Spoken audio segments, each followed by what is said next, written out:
Hey everyone, and welcome back to another episode of CMO Confessions, powered by On24 and Esco Media. We're so excited to have you back here. In this interview series, we speak with top marketing leaders to discuss trends, pet peeves, and of course, confessions. I'm your host, Joe Escobedo, CEO and Chief Editor at Esco Media. Joining me is a friend. She is Natalie Truong, who is a CMO Asia, Middle East, and Africa, and partner at Mercer.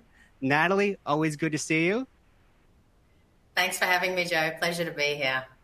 Yes, absolutely. Really excited for today's conversation because I know we always get to the heart of things. And for everyone watching or listening to today's episode, we'd love to hear from you lovely folks as well, too. So if you have any questions, please let us know. We'll try to answer them sometime throughout the session. So, Natalie, because we know each other quite well, let's go ahead and start off with a confession. Maybe you could share an example of, I feel like we're in church, share an example of something that maybe didn't go quite to plan, but there's a really good learning experience off the back of that. There's one that I'm excited to hear, so maybe you could share about the gamble you took. Sure. Thanks, Joe. And not just the questions, but I'd love to hear confessions from the audience as well. So if you've got any, I'd love to hear mistakes I make all the time, and I try and encourage the team to do this. But I guess one of the biggest learnings I've had in my career was when I was with Bank of Melbourne, an amazing organization to work with. For those of you that aren't familiar, so Bank of Melbourne is a bank that's part of the Westpac Group and just existed in Victoria, 4 million potential customers. We decided to, when I started there, we looked at redoing a brand campaign, and I worked with an incredible leader at the time in Jack Phillips. And we decided that rather than just creating a brand campaign, we'd look at creating a brand platform. How do we make this brand resonate, not just at the superficial brand level, but how do we get customers to live and breathe what we wanted to create in terms of the platform we wanted to build for this brand? Because we were a small bank as opposed to some of the bigger banks in Australia, we had to compete on something that was different as opposed to just throwing money at things. We created a brand campaign, and because our brand positioning was very much about we're fresh, we're new, we understand the audience, we understand that you want banking in a different way. We took I'm not sure it was a gamble. I think we had really strong data and strong gut instincts to say, let's put this TV commercial that we created, let's throw our $1 million media buying budget at just buying digital. YouTube, you name it, YouTube, so all the social that we could buy, and it launched. It was amazing, but it didn't hit the marks that we wanted to hit. And it didn't hit it because for us, we missed the mark on TV. Now, I know there are people in the audience sitting there going, well, I don't even watch TV anymore. I don't even have a TV. I get all that. But the lesson for us back then, and it wasn't that long ago, it was only 7 years ago, was if you wanted mass brand awareness and consideration, you really have to think about TV or out of home. Traditional mediums still have their place in the marketing mix. So for us, we ended up buying TV really expensively. For those of you that buy TV, you understand that if you buy further out, it's obviously cheaper, but we ended up buying at a premium because we were only buying a week out for spots that were just leftovers, essentially. We got there in the end. So in the end, the campaign produced amazing results for us, and we had 5% increase in customer year on year. So a great result, but a huge learning for me. So that's one of my confessions, Joe. Yeah, and I appreciate you sharing. I'd love to hear from the audience as well, too, if you guys are using TV in your campaigns as well, too, because I think you bring up a good point of having a strong marketing mix of digital and maybe out of home and TV, like you said. So if there's anyone experimenting or still using TV in their stuff, I'd love to hear from you guys as well, too. So with that said, do you still think, because when was this campaign? 7 years ago, because I've been at Mercer 6 years, so 2013? Okay, yeah, 2013. Got it. Yeah, so it wasn't that long ago. I don't think it's maybe I'm showing my age. No, not the intention at all. I was just trying to understand, in the past, say, few years, do you still think that TV is a strong play? Obviously, having it is part of the mix, but would you suggest that other marketers invest more in it? Is there any particular markets or any specific things that you've learned since then that you've maybe applied more of a digital spin to it, or you think that TV is still important in every marketer's toolkit?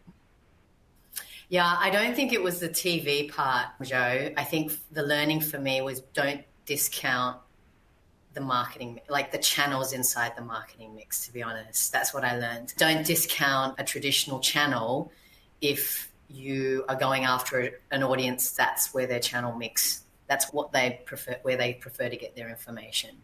So for me, it wasn't necessarily about whether I failed or not with TV. It was, why didn't I think of the marketing mix? Why was I only just chasing the latest fad, which at that time I believed was just digital. It had to be all about social, etc. So that was really the learning, as opposed to going no more TV. Do I believe in TV? Absolutely, if that's where your audience is. In the same way that, do I believe in online versus offline events? Absolutely. There's a place for all of that depending on where your audience is. And that was the learning I had from that experience, Joe. I think you bring up some very good points, because as marketers, we tend to chase the new shiny bell, the new trends, the new gimmicks, whether it's NFTs or last time we were talking about Clubhouse in the Salesforce episode, where he's saying, you know what, everyone was jumping on board, and then all of a sudden Clubhouse died. And so we're wondering, okay, what are we doing there? So I think, to your point, it's important to experiment, but like you said, reiterating your point, go where your audience is. And this is something that we've had this chat before. A lot of marketers are guilty of not necessarily understanding enough about their audience. So it could be in terms of channels or messaging. And then that often leads to missing the mark. So I'm glad you brought that up, because it's good reminders for, I think, everyone joining us today. Yeah, it's the same with the metaverse at the moment, Joe. I don't understand that much about it. I'm trying to learn about it. I'm trying to figure out. I had this conversation just last week. I'm part of the Marketing Society in Hong Kong. And we were having this conversation around how nobody actually knows how they're going to make money out of this yet. But learning about it, is it right for the audience? Absolutely not for my audience right now, but could be in the future. And I guess as I've been reflecting on this conversation that we were having today, as marketers or as CMOs or whatever you want to call it, we all think we have to have the answer. The key, I think, and I've seen some of the leaders that I admire really greatly do this effectively, is to be able to ask effective questions. It's not actually having the answer. You don't need to have the answer. You just need to be able to ask the effective questions to get to the result you need. Yeah, and I think adding on to that, I think one thing you do very well, and I met your team yesterday, was building a strong team, because as CMOs and marketing leaders, you can't assume you're going to know everything under the sun, because there's so many different technologies that are emerging, different platforms. So I know another piece of advice, like I said, knowing your team, is, like you said, asking great questions, finding out if it is a target audience where it is an intern or a fresh graduate, asking them what is their experience with Metaverse, Roblox, or whatever it is, because they can give you firsthand experience because they're doing it on a day-to-day basis. So I think, yes, asking the right questions is key. I'm keen to hear, what kind of questions do you ask for your team, or what do you encourage other marketing leaders to ask? One of the questions I often ask, and I think my team's getting sick of it, is the question of, if this campaign goes to market, or if this piece of collateral goes to market, or if this PR release goes to market, or if this video goes to market, I'm putting your name on it. Will you be proud of it? Will you share it with your mom, your sister, your family? Would you be proud to share whatever you're about to tell me to approve with your mom, your dad, whoever, your loved ones? So that's one of the key questions I often ask. And I often get okay, let me come back to you. Let me come back to you. And it comes from experience, Joe. I think I got asked that. I was lucky. I worked with some great leaders. I got asked that once as I was developing my marketing career. And it made me go, oh, okay, I'll come back to you on that.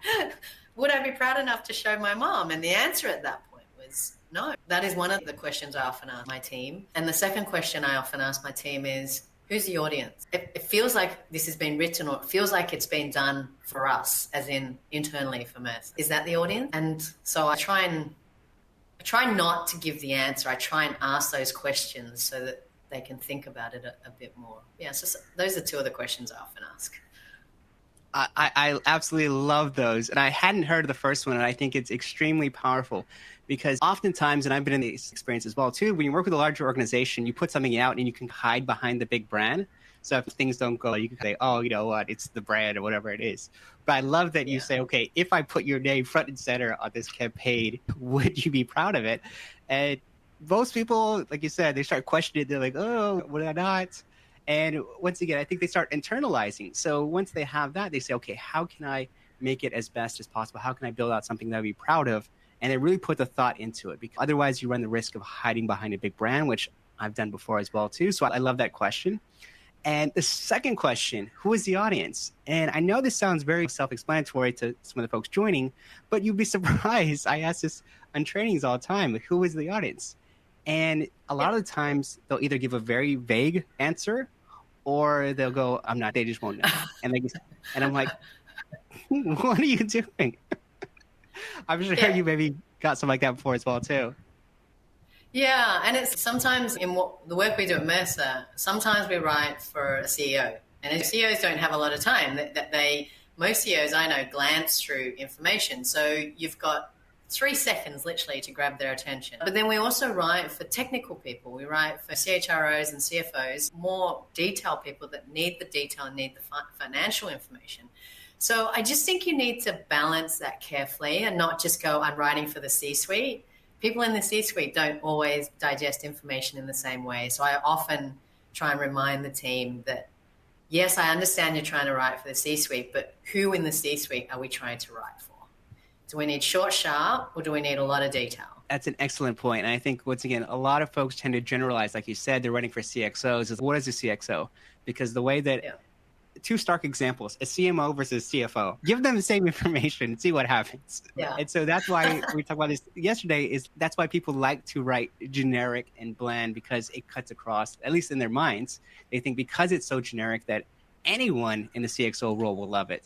But obviously we talked about that the other day, is that just doesn't work. And I think you give a great example. So really honing in on who specifically is your audience and what are they actually looking for. So I really love those questions. I think, once again, for anyone watching and listening to these episodes, these are great. I'd also love to hear about some of the things that get you excited in marketing, maybe something you're working on as well. Excited.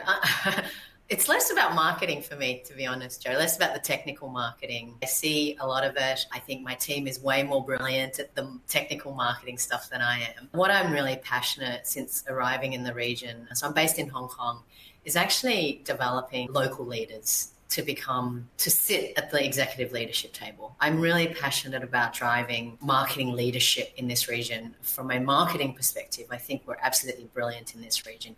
In some cases, we leapfrog past some of the more developed countries in terms of our marketing.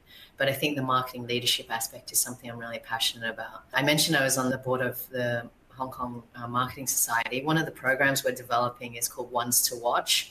And that's just about giving local leaders the confidence to be able to sit at that executive leadership table and have those conversations is what I'm really passionate about, to be honest. Some of the things we're working on, I'm not sure we've cracked it, but another thing I'm really passionate about is e-commerce in the B2B space. There's so many skeptics around e-commerce will never work in B2B. 3 years ago, when I tried to say to Mercer, we need to develop an e-commerce ecosystem. We're in one of the fastest or the highest growth regions in the world in Asia, Middle East and Africa. And I really believe we can develop e-commerce. So we're working through that at the moment across the 15 countries that make up the region for us. I love seeing how that's developed. In 2020, we made $31,000, roughly, USD. And for most people, you would have gone, oh my God, that 31,000, let's just stop, kill it. But I really believe in the future of e-commerce. I believe that people will want to buy certain things that we sell online. And it's not to say that I want to eliminate jobs. I want for our consultants to do work that is more valued in terms of less transactional and more of the consulting and the advisory work that we do. In 2021, we made 400,000 USD. So roughly. So we've gone from 31 to 4. And this year to date, we're sitting at roughly 350 already, and we're halfway through the year. I've given the team a target of $1 million. Will we get there? I hope so, and we're pushing to get there. For people that are skeptical about being able to drive an initiative through an organization, I think it's important that first you have to believe in it, and then you've got to figure out how to get the people behind it. Mercer could have easily said, look, in 2020, you've made 31,000, let's just kill it. But that was also COVID year, and you could see the potential of something like that. So yeah, e-commerce is what we're working on, and I'm a huge fan of it because I think there's too many skeptics in the B2B space that don't believe in it, but I think there's a real place for it. It doesn't matter if you're B2B or B2C. Yeah, I think it's a very good point. Obviously, it's been very successful in B2C. You talk about Amazon, Shopping, Lazada. Not so many organizations doing it, but particularly that success that you've had. So congratulations. I'd love to hear about some of the key learnings going from 31,000 to what you are doing today. What was the biggest thing you've learned across the past couple of years? Two. First one is to have a great product catalog. You can set up B2B and go, ta-da, here it is. You can set up e-commerce and go, ta-da, I've got an e-commerce channel, and tick a box. You're not going to be successful. E-commerce requires a really great product catalog. It requires great interaction with the business to say, here are the products we can sell. It requires great customer journeys. If Joe does this, then we do this. If Joe hasn't bought this, then this happens. So it requires great products to sell and great bundling of prices and things like that. That's my first lesson, because in that first year, I think we put e-commerce onto some of the domains we had and went, okay, we've got an e-commerce tick. That was my first lesson. The second lesson, and I apologize now for this example, because if you're not in a multinational, it's a bit hard to relate to, but those in a multinational, e-commerce is not something you can roll out right across the world. I don't think you can if you're in a multinational. I think you need to start in certain markets where you see there is opportunity or value. So the challenge of getting local versus regional versus global has been a real challenge. Do we use something like Shopify, or do we go with AEM, Magento? Which system do we use to try and test the theory? Shopify is $29 a month. Can I just test it? But then you have all the info security issues around Shopify versus something like a Magento or an AM or something that's more established like that. So actually being able to sit down and work with your digital team globally or locally and getting sponsorship at the executive level. So I work for I've got two bosses, but both are fantastic, both very supportive. And I think we've been able to do what we've done with e-commerce because of the support also from Jed Quinn, who's my CMO, global CMO for Mercer, and then Renee McGowan, who's the president of the region, both being able to see, the potential of this as well. So executive sponsorship from your CEO is really helpful. Yeah, I think those are super practical tips that we don't really think about before going to an endeavor, but I really appreciate you sharing that. I'd love to hear, circling back a little bit around executive leadership table, because this is something, like you said, you're very passionate about, building up more leaders, not necessarily maybe in your team, but what do you think is the biggest gap between marketing leaders and them being able to confidently sit and communicate at an executive leadership table? I'm still trying to figure that out, Joe. I speak to a lot of my peers about this, and where I think the gaps are for us is being able to have a conversation that the business understands. Sometimes I spoke to one of my peers about this, and she's the global CMO for a major company. And she says, sometimes I'm sitting at that leadership table, the executive leadership table, and I'm expressing an opinion, and I feel like it's alien because generally, and I'm not saying all marketers think this way, but marketers have a different way of thinking about. You can call it creatively, or you can call it whatever you want to call it, but I think marketers tend to have a slightly different or more creative way of thinking about business problems. And it's the ability to be able to articulate that in a way that the business understands is the first thing, I think. The second thing is all these vanity metrics. I get really annoyed with the marketing vanity metric. And I've said this, for those of you that are familiar, I've said this a number of times. The business talks about revenue, expenses, and profit. And yet when it comes to marketing, we've got impressions and views and likes and share. We've got so many of these metrics. At the end of the day, we just need to find metrics that the business understands. So making sure that you've got KPIs that the business can absolutely understand is the second point. And I think the third point is making sure that those metrics that you're using are actually understood and come from the sources the business is using for their source of information. So I'll give you an example of what I mean. When I started at Mercer, we were reporting using Excel spreadsheet. The business, where'd you get these numbers? Where'd they come from? And I'd be like, I'm not sure. After a while, I was like, we use Salesforce.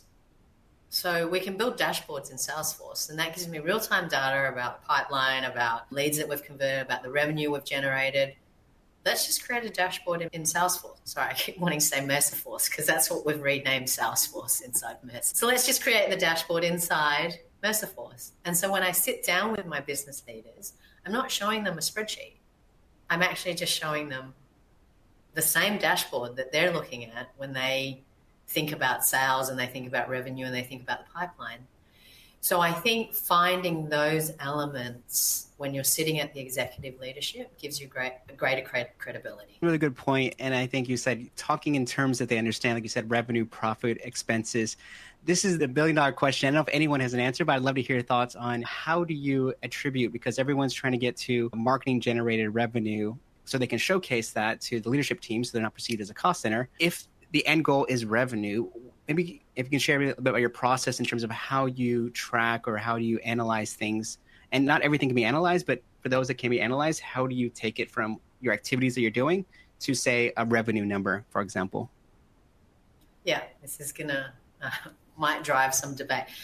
We have what I only care about revenue, marketing generated, Joe. So how I track that with the team is we create a campaign. Joe has seen it on YouTube or he's seen it on LinkedIn. We put UTMs on all of the campaigns that we create. Joe has clicked on that, gone to our website, completed a form that says, I would like someone to contact me. I just saw this, or I've seen this, and I want someone to talk to me about investments, or I want someone to talk to me about workforce transformation. We then qualify that lead. So we then go, okay, does Joe have a website? Does he have a proper email address, or is it a Gmail, Hotmail? And I'll come back to those points in a minute. Not that we don't like Gmail or Hotmail or anything like that. Does Joe have a profile anywhere? If we Google him, does he have has he written articles or anything like that? Does he have a bio anywhere? If that is a yes, then we actually pass that on to the consultant or the salesperson.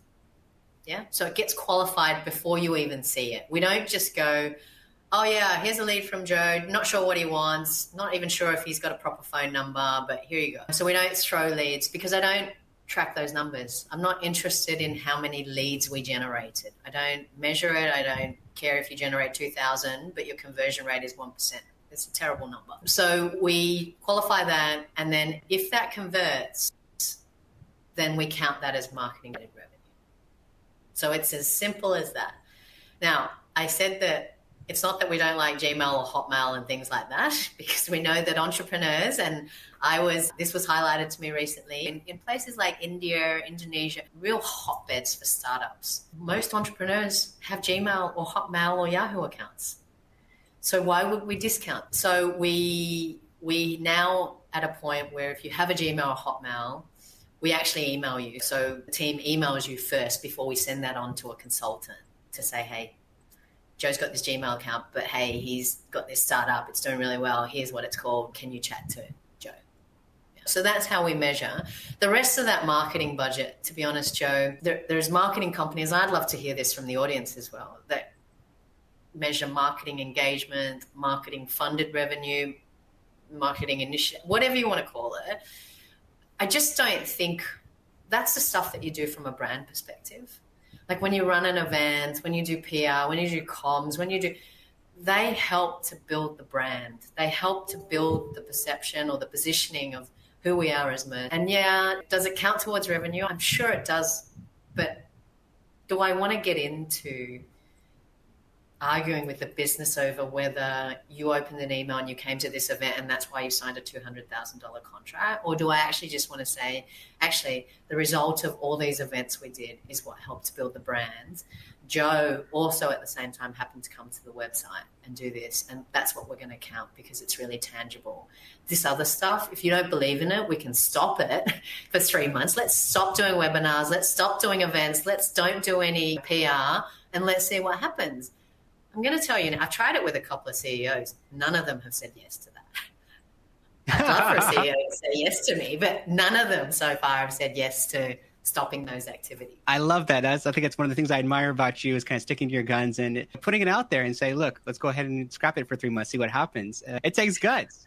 But I think the fact that no one has said no says a lot about the value that those activities have to an organization. So I love that as well, too. Yeah. All right. We have to, because the audience is loving it as well, too. We have a couple of quick questions from the audience, so I'll jump into those real quick. So Kieran asked, in most B2B companies compared to B2C, brand tends to be less important. Question 1 is team DNA tends to be more BTL versus ATL, more feature-led versus emotive, and more product offerings / sales enablement versus branding. How does it work at Mercer? So that's question number 1. Let me know if you want to repeat that. Wow, thanks, Kieran. Gosh, such a tough one to start with. My background is actually B2C, Kieran. So I'm passionate about, I think what B2C does better than B2B, to be honest, is emotionally for the audience. And that's where I hone my craft, is writing for the audience. At Mercer, we're not there yet.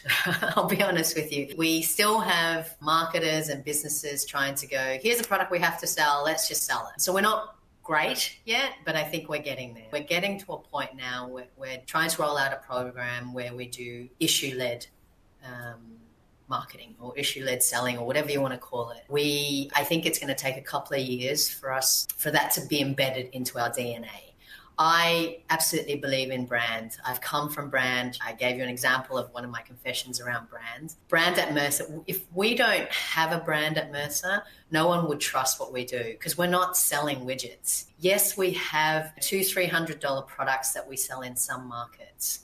But if you don't trust Mercer as a brand, there's no way you would sign. We sign $200,000, $300,000, $400,000, $500,000 contracts with clients. And in some cases, we sell $1 million contracts over multi-years with clients. So without brand, I don't think Mercer would be in the strong position it is at the moment.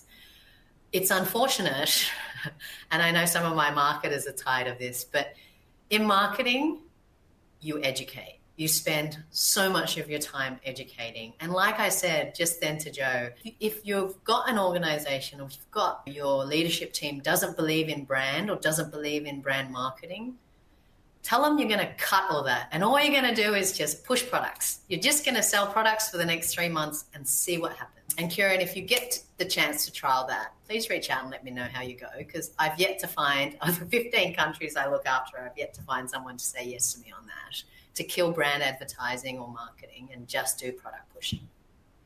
So I hope that answers the first question, Joe. Yes, I'd love to hear how that experiment goes as well, too. Second question is, at the CMO level, how do you elevate and increase resources for branding in the B2B? It's a great question. It's not about elevating resourcing for branding. It's about elevating the perspective. You might be passionate about brand, which I absolutely am. But if you remember what I said earlier, if you sit at that leadership table and all you talk about is brand, you're not going to get anywhere. You have to be able, there's 10 other executives at that leadership table. 1, maybe 2 might understand brand, but then you have to talk about the value. You have to talk about the revenue. You have to talk about the client experience. You have to talk about the client engagement. You have to talk about all those things to get the resourcing you need. So it's the wrong conversation, I think, if you're just trying to get resources for brand. You need to be able to have that holistic conversation. And then it's also not just about asking for resources internally. There's different ways you can get resourcing. It doesn't necessarily have to come from, I want another headcount. I'll be honest, I probably have 6 or 7 direct reports. The way Mercer works is we're a matrix organization. I probably have 6 or 7, which is what I love. But my whole team, there's about 40 of them, most of whom don't report into me, which is absolutely fantastic because I don't have to do any of the admin. They're 100% my resource and they do 100% of the work for us, but I don't have to worry about any of the admin. So just think a little bit more creatively when you talk about resourcing. It doesn't necessarily have to be someone that is a direct report into you. I hope that helps.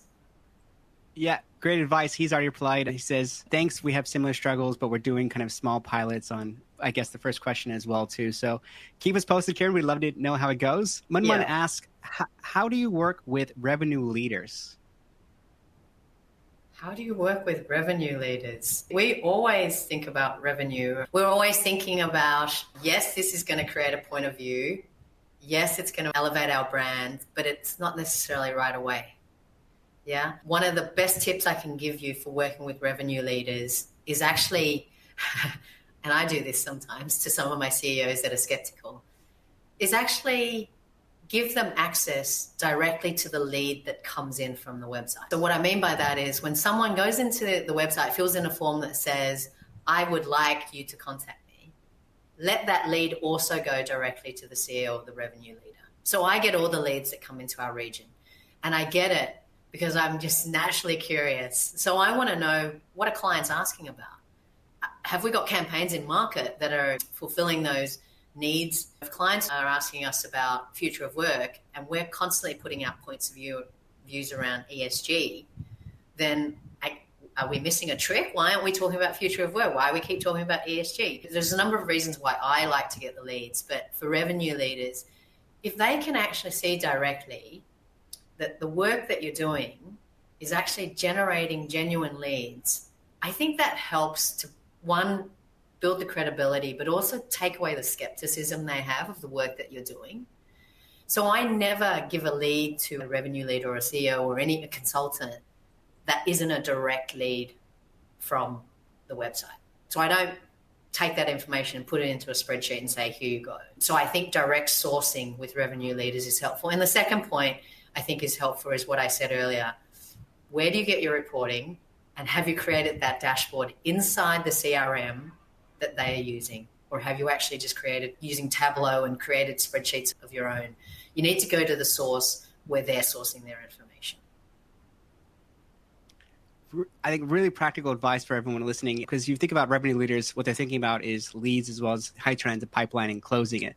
So the fact that you're showing them on a regular basis, it reinforces the point, the value that marketing is bringing to the organization. I appreciate that. We're getting flooded with questions, guys. Thank you so much. Keep them coming. Celia asks, across the 15 countries, across the many services Mercer offers, how do you, as the CMO, align the business and marketing teams on priorities?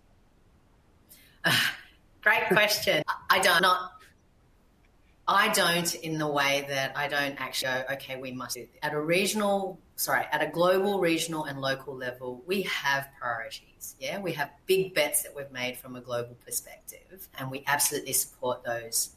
But what I do is I empower the marketing leaders across those 15 countries to work directly with their CEOs and their leadership team. I'll give you an example of what I mean. Workforce transformation is huge for us in places like China and India. Yeah. But it's not huge in more established markets like Hong Kong or Singapore. There's no point us pushing that in Hong Kong and Singapore if it's not what the priority, or if it's not what clients want, even if it might be a priority, but it's not what clients want. So for me, it's less about dictating or going, you must roll out these priorities. It's more about what is the business saying to you and what are clients saying to you in your market that's relevant. I think we are successful because we empower our leaders to do just that. Our marketing leaders have the option to say, no, that global campaign doesn't work for us in this market. Or actually, that global campaign works really well. We just need to tweak it in that way.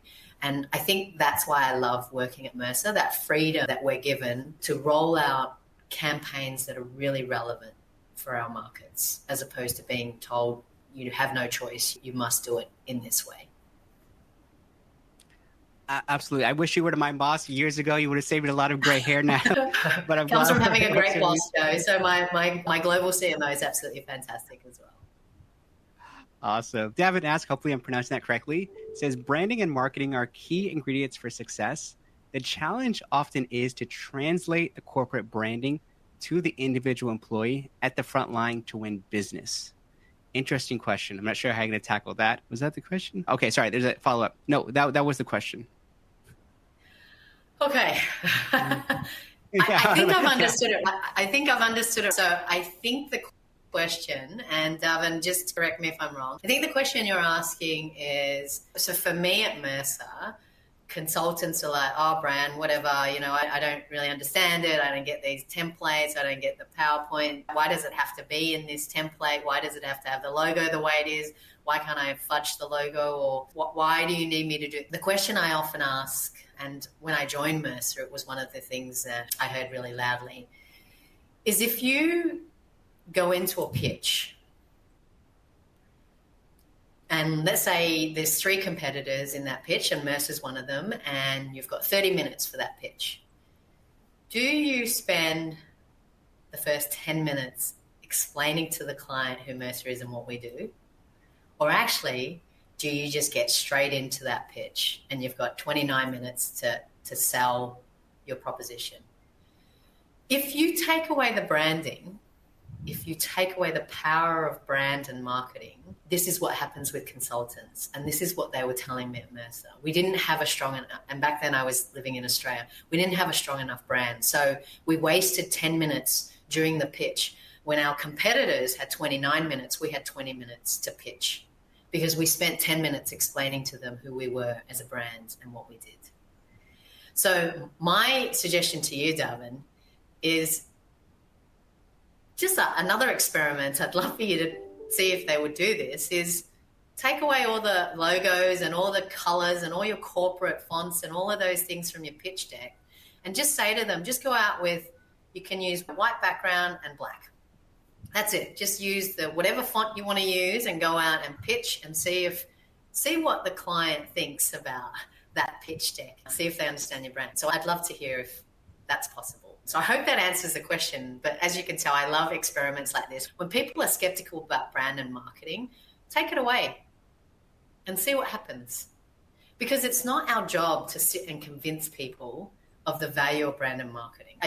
At the executive leadership table, the CFO doesn't have to justify why they're there. The CHRO, the HR director, does not have to justify why they're there. Why do we have to justify the value of what we're doing? Just because it's from a creative perspective, I just don't believe that's the case. So if people are skeptical, take it away and see what happens. Slow if clap. You do it, Darwin, please tell me. I'm envisioning a lot of, if anyone ever does take that up, salespeople, white background, Comic Sans font. Yep. Time New Roman, give it a go. Let me know how you go. There you go. Have fun with it. Like I said, getting some very positive response. One user says, Natalie is in the hot seat and responding beautifully. What did you expect from Natalie? But thank you so much. She absolutely is. Someone says, what's the most important skill a CMO today needs to learn to be future ready? Great question. It's not a marketing skill. I'm going to start by saying that. It's absolutely not a marketing skill. For me, as I'm spending more time in this region, which I'm loving, it's just such a hotbed of creative ideas and things like that.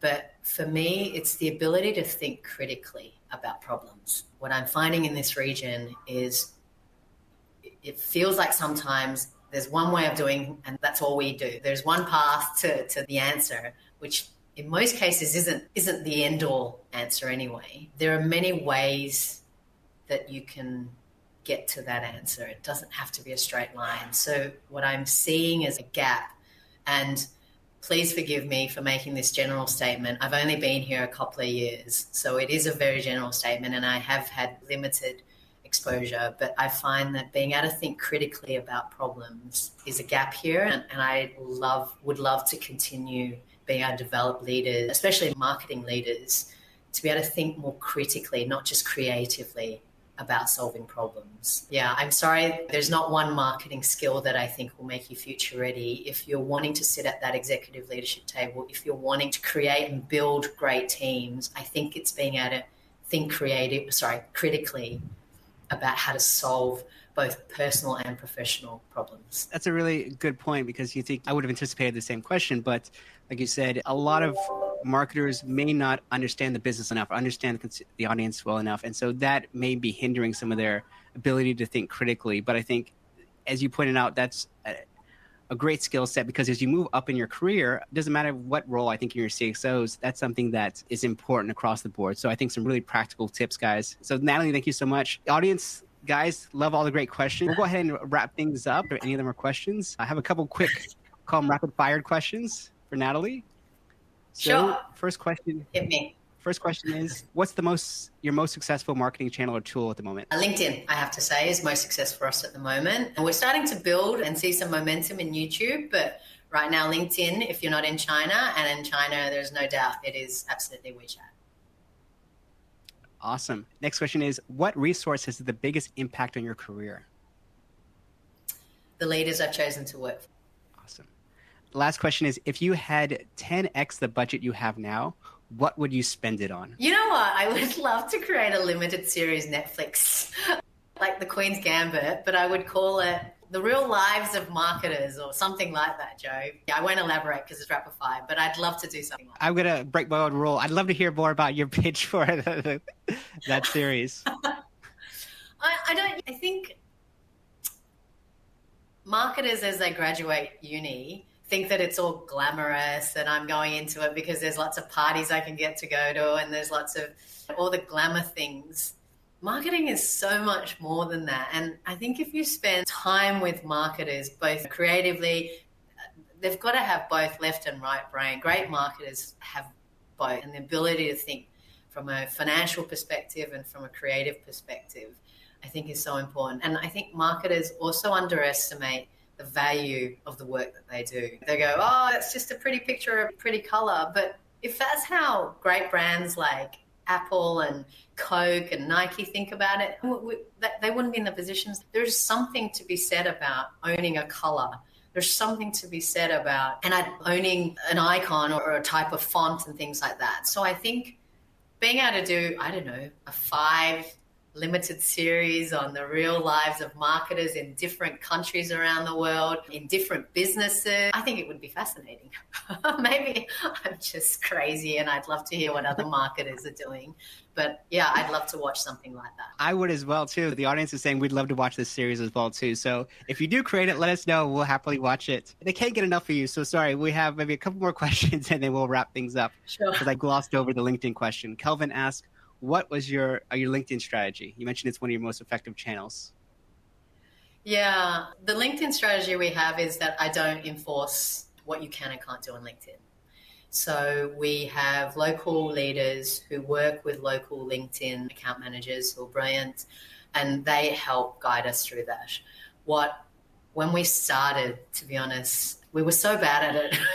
Everything was corporate fonts and corporate colors and all these social cards, and we just missed the whole personal aspect of LinkedIn and being able to share personal stories. We would push out one post and we would get all of our consultants to push it out, and they've got little time, so they end up pushing the same post out, and then before you know it, inside your 1,000 contacts, you're seeing this post 10 times.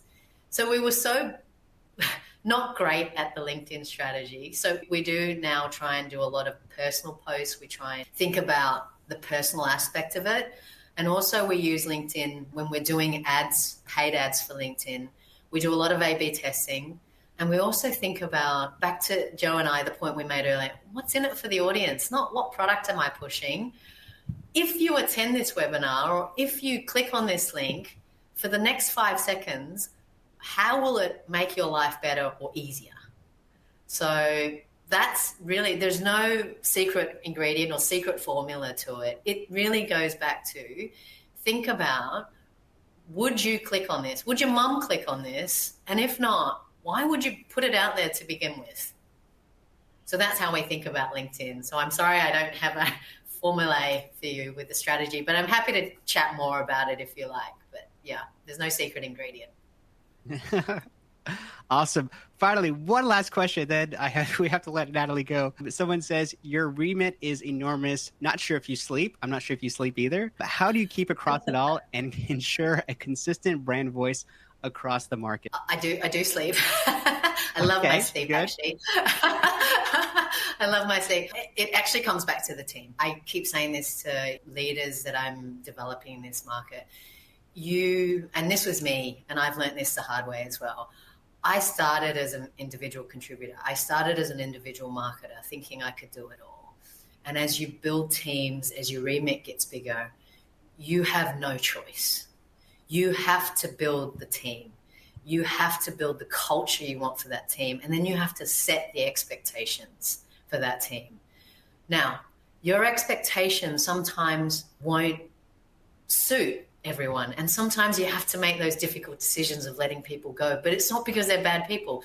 It's because the expectation you set was different to that leader that you had.